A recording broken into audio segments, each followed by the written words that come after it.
सभी प्यारे साथियों का हमारे YouTube चैनल स्टडी 24/7 में स्वागत है। प्यारे साथियों, आज तारीख है 23 नवंबर। हम आज के 15 महत्वपूर्ण करंट अफेयर्स को पढ़ेंगे, जो आपके ऑल वनडे एग्ज़ाम्स की दृष्टि से बहुत ही ज़्यादा इम्पोर्टेंट रहेंगे। तो चलिए शुरू करते हैं आज के 15 महत्वपूर्ण करंट अफेयर्स। सबसे पहला हमारा क्वेश्चन है, हाल ही में किस देश ने ग्लोबल क्लाइमेट रिजाइलेंस फंड शुरू किया है? तो ग्लोबल क्लाइमेट रिजाइलेंस फंड किस देश ने शुरू किया है? तो यूके के द्वारा global climate climate resilience fund शुरू किया गया है। यह फंड जलवायु परिवर्तन से निपटने के लिए गरीब देशों की मदद करेगा। प्यारे साथियों, यूके यानी यूनाइटेड किंगडम के द्वारा यह फंड जलवायु परिवर्तन से निपटने के लिए जो भी गरीब देश हैं उनकी आर्थिक रूप से सहायता प्रदान करेगा। ग्लोबल क्लाइमेट रिजिलेंस फंड यह गरीब देशों की सहायता प्रदान करेगा जलवायु परिवर्तन से निपटने के लिए। और शुरू किसके द्वारा किया गया है? यूके के द्वारा, यूनाइटेड किंगडम के द्वारा शुरू किया गया है। नेक्स्ट हमारा क्वेश्चन है, भारत ने हाल ही में किस देश के साथ रक्षा अभ्यास संप्रीति 11 शुरू किया? तो संप्रीति 11 रक्षा अभ्यास याद रखेंगे, भारत और बांग्लादेश के मध्य हुआ। भारत और बांग्लादेश के मध्य कौन सा रक्षा अभ्यास हुआ? संप्रीति 11। यह दोनों देशों की सेनाओं के बीच समझ बढ़ाने के लिए हर साल होता है। प्यारे साथियों, विभिन्न देशों के बीच समझ बढ़ाने के लिए सैन्य अभ्यास किए जाते हैं और उनके कई तरीके से नाम लिए जाते हैं।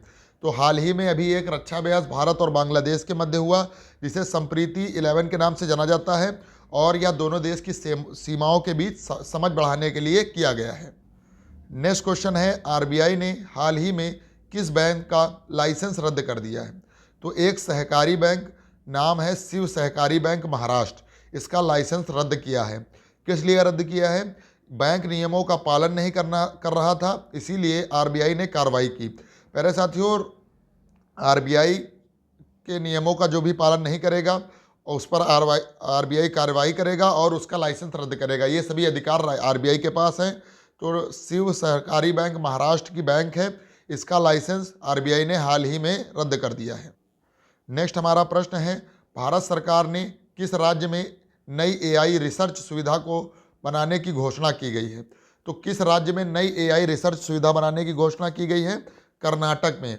भारत के कर्नाटक में एआई रिसर्च सुविधा बनाने की घोषणा की गई है। देश में एआई को बढ़ावा देने के लिए यह नया केंद्र स्थापित होगा। एआई मतलब आर्टिफिशियल इंटेलिजेंस।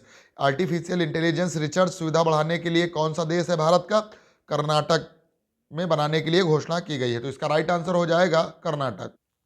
नेक्स्ट हमारा क्वेश्चन है, किस भारतीय खिलाड़ी ने हाल ही में एशियन आर्चरी कप में गोल्ड जीता? तो किस भारतीय खिलाड़ी ने एशियन आर्चरी कप में भारत में गोल्ड जीता? तो उसका राइट आंसर हो जाएगा ज्योति सुरेखा वेन्नम।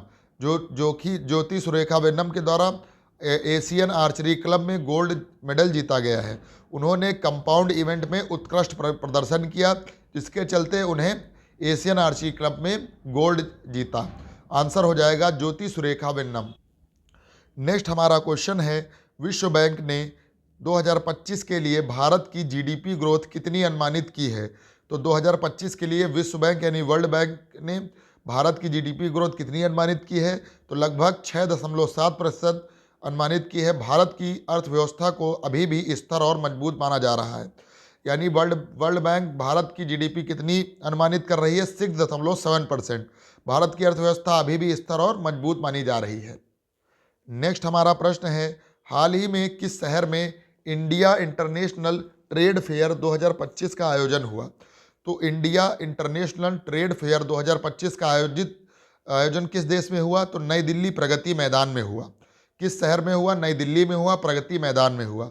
यह भारत का सबसे बड़ा ट्रेड फेयर है, जिसमें कई देश भाग लेते हैं। प्यारे साथियों, इस ट्रेड फेयर में कई देशों ने भाग लिया और इंडिया इंटरनेशनल ट्रेड फेयर 2025 नई दिल्ली प्रगति मैदान में हुआ। नेक्स्ट हमारा क्वेश्चन है, किस कंपनी ने नया 6G रिसर्च सेंटर लॉन्च किया है? तो इसका राइट आंसर हो जाएगा रिलायंस जियो के द्वारा 6G रिसर्च सेंटर लॉन्च किया गया है। भविष्य की 6G तकनीकी पर काम करने के लिए यह केंद्र खोला गया है। प्यारे साथियों, अभी तक 4G फिर 5G, अब वर्तमान में रिलायंस जियो के द्वारा 6G पर काम किया जा रहा है। भविष्य की 6G तकनीक पर काम करने के लिए यह सेंटर खोला गया है।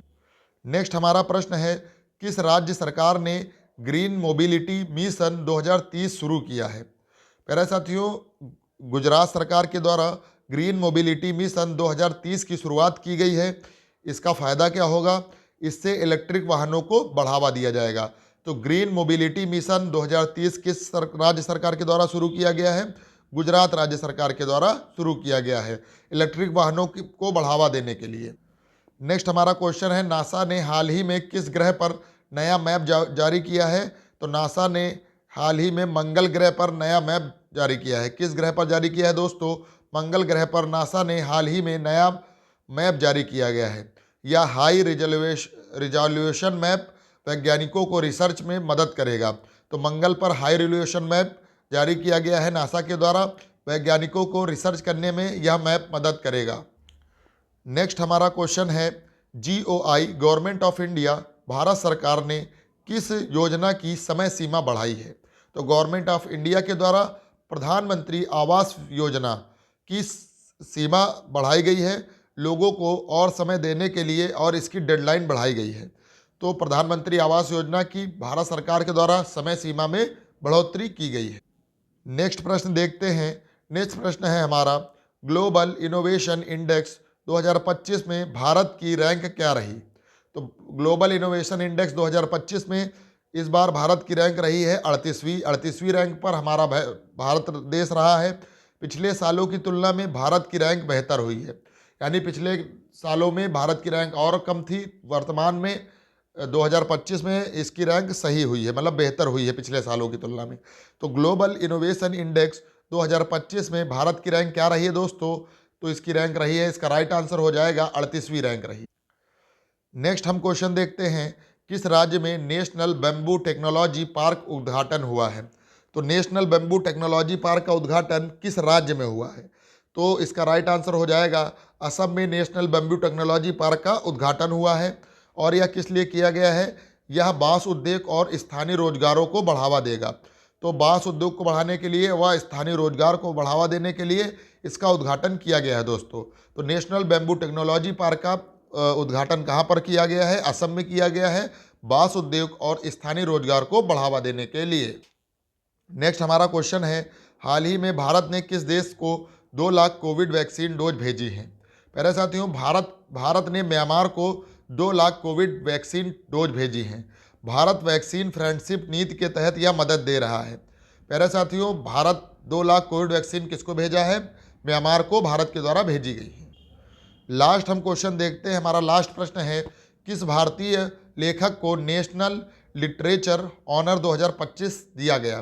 तो किस भारतीय को नेशनल लिटरेचर ऑनर 2025 दिया गया? इसका राइट आंसर हो जाएगा अमीश त्रिपाठी को नेशनल लिटरेचर ऑनर 2025 से सम्मानित किया गया है। इन्हें आधुनिक भारतीय साहित्य में योगदान के लिए सम्मान मिला है। तो आधुनिक भारतीय साहित्य में योगदान के लिए सम्मान किसे दिया गया है? अमीश त्रिपाठी को नेशनल लिटरेचर ऑनर 2025 से सम्मानित किया गया है। प्यारे साथियों, ये हमारे आज के करंट अफेयर्स के इम्पॉर्टेंट प्रश्न थे, जो आपकी एग्जाम की दृष्टि से बहुत ही ज़्यादा इंपॉर्टेंट है। आप सभी लोगों को अगर हमारा वीडियो अच्छा लगे तो हमारे चैनल को सब्सक्राइब करें, हमारे वीडियो को लाइक करें, अपने दोस्तों के साथ शेयर करें। और अगर आपको PDF चाहिए तो कमेंट बॉक्स में कमेंट करें, हम आपको PDF प्रोवाइड करा देंगे। वंदे मातरम, जय हिंद, जय भारत। सभी लोगों का जुड़ने के लिए धन्यवाद।